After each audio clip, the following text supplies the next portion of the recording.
something like the USD is not backed by gold anymore, hasn't been for decades.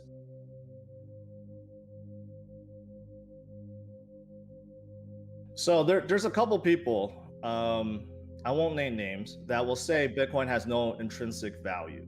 Sure. And the thing is, I think most people that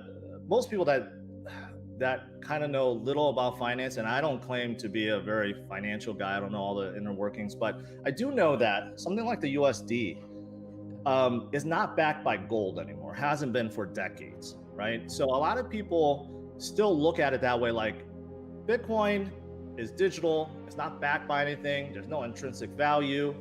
But you look at something like the USD, it also is not backed by anything. And what's worse is the USD is inflated. Before it was 2% every year. Now it's a lot more because of all the printing that was done last year and this year, right? So, this notion that it has no value or that someone will only buy it just to sell it to someone else, at a higher price.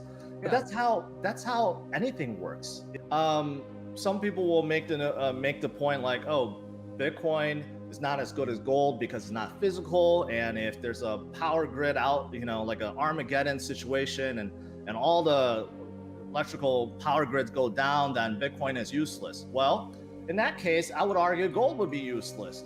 Bullets and food and basic necessities would actually rise in value, right? So you can't argue that just because Bitcoin is digital, it's not worth anything.